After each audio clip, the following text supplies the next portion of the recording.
Kvara, sì non me merd, Kvara sei un traditore, ho speso 120 euro per il cartonato di Kvaratskhelia, mo lo butto nel cesso, ora lo butto nell'immondizia, sì non me merd, via da Napoli, solo la maglia.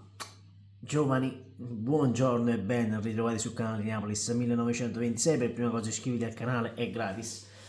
Aiù, voi dovete capire una cosa, che se uno va via dal Napoli, non è che automaticamente diventa non me merda, diventa uno su cui sputare merda, ma voi dovete baciare il cielo.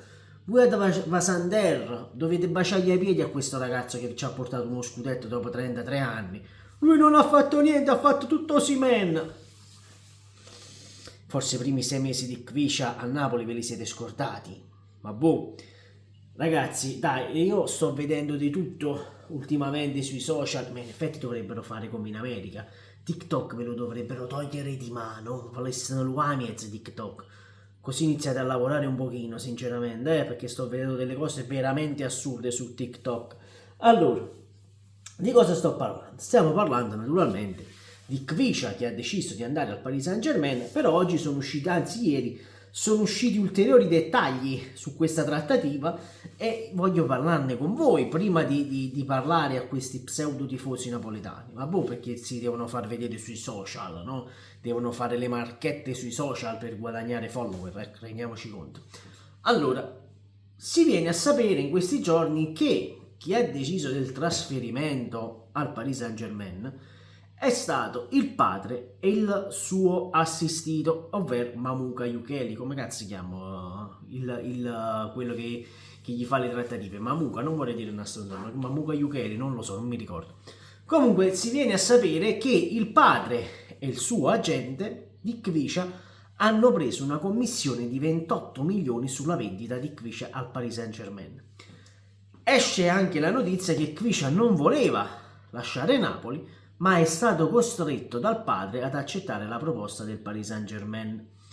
Quindi, se noi amiamo a fare tutto cosa, diciamo che Kvara, il clan di Kvara, come lo chiama Aurelio De Laurentiis, forse questo clan esiste davvero. Cioè, ragazzi, questo ha fatto la fine di Gabri Vega, perché il suo procuratore doveva prendersi le commissioni, l'ha fatto andare a giocare in Arabia Saudita. Stessa cosa capita a Kviscia, che gli tocca andare a giocare in Francia. Poi, voglio, con tutto rispetto, vai in Francia, vai a vincere il campionato francese, non è che vai in una squadra che può ambire a vincere la Champions League. Naturalmente la giochi tutti gli anni e va bene, così è.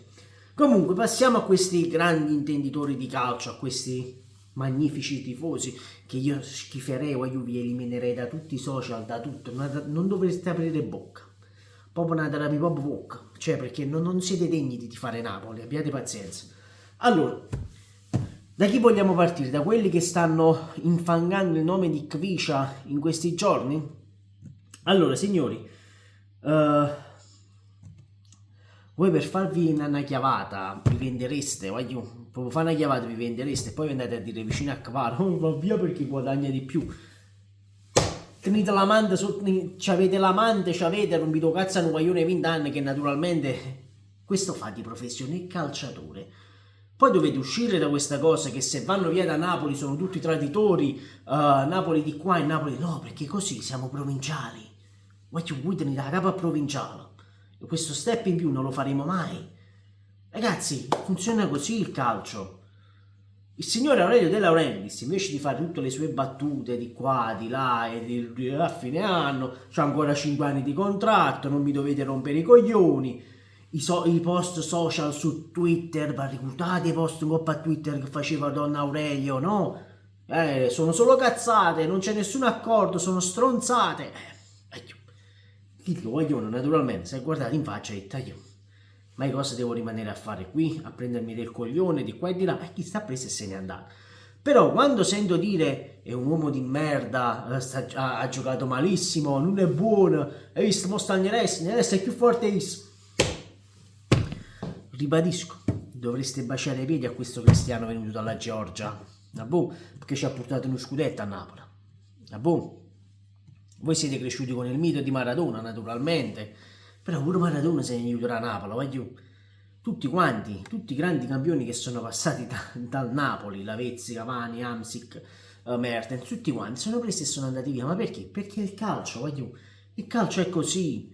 Ma io non posso sentire criticare Kvara dalla mattina alla sera. Io gioco scemo in coppa a sti social. Boh, non mi merda, non mi merda. Quello là che fa vedere il figlio che piace. Mi comprate la maglia di Kvaratskhelia, se ne va, se ne va. E che fa? Te la tieni la maglietta di Kvaratskhelia? È il giocatore che ti ha portato lo scudetto. La maglietta te la tieni per ricordo del giocatore che ti ha fatto vincere lo scudetto. Io ho speso 50 euro della maglietta con scritto Kvaratskhelia, mo che me chi là che si fa tatuaggio, prima ci fate fare il tatuaggio e poi li mandate via, non si fa così. Chi dai te di fare tatuaggio?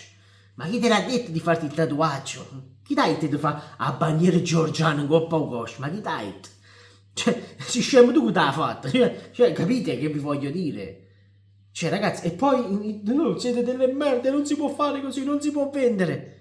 Ma state buone caga. Ma state bene con la testa. Io quando sento dire prima la maglia, certamente prima la maglia è normale, ma vi affezionerete sempre ai giocatori, voglio, sempre, perché è così. Vi lasceranno sempre qualcosa dentro. E quando sento gente che infama questo ragazzo, io ci rimango malissimo, voglio, ci rimango veramente male. Cioè, voi mettetevi dei panni di questo ragazzo, no? Che va portato uno scudetto a dopo 33 anni. Lo state massacrando pure sui social. Lo state uccidendo. Lo state massacrando. Se il Napoli voleva che Kviscia rimaneva a Napoli, il contratto glielo facevi il giorno dopo che ha vinto lo scudetto. Ma siccome Aurelio De Laurentiis lo sapeva che ci doveva fare soldi su Kviscia, ricordatevi sempre, chi vince è sempre De Laurentiis. Perché l'ha preso a 10 e l'ha rivenduta a 80. Guardate che Bruce Valenza ce l'ha fatta in coppa, cioè ci ha guadagnato 10 volte su questa vendita di Kviscia. Quindi non mi venite a facite fenomeno in coppe social, e non mi merda, è un traditore. Ma quale traditore? Posso capire quelli che gli è a Juventus, posso capire, là veramente fu un tradimento, ma veramente un tradimento. Che poi non si è mai capito sotto di chi era la colpa, se era di De Laurentiis, se era del fratello, non si è mai capito niente. Però questo addirittura va via, va a giocare a Parigi, dove non lo vedrete più. Non lo vedrete più. Poi di sicuro chiapperemo il Paris Saint-Germain nel girone dell'anno prossimo di Champions League, già lo sappiamo. Perché è destino, incontrammo Cavani, Lavezzi e tutto quanto, abbiamo incontrato tutto quanto. Quindi, cari miei, non sputate nel piatto dove mangiate. Io sarò sempre eternamente grato a questo ragazzo. E non mi venite a dire che sotto non capisci un cazzo, perché a me non me ne fotte. Io gli bacerò i piedi a questo ragazzo, pure a Osimhen, pure a Zelischi, a tutti quanti, voglio quelli che mi hanno portato lo scudetto. Non li infamerò mai, mai come avete fatto voi l'anno scorso con questi giocatori, perché io mi ricordo quando criticavate Lobotka, quando avete criticato Anghissà, quando avete criticato a tutti quanti per la stagione merda che hanno fatto l'anno scorso. Io mi ricordo, però mo, con Napoli vince questo primo posto del campione d'inverno, tutti sul carro. E no, amici miei, continuate a ribadire Kvara è un merda, Kvara è un traditore, Kvara è un piezza e merda, è un mariuolo, è un traditore, ci ha tradito. Tradito in che cosa? Tradito in che cosa? Ma che cosa? Se De Laurentiis voleva sosteneva a Kvara. Sempre e comunque forza Napoli, ciao, ci vediamo alle 18 con gli aggiornamenti di calciomercato, ciao.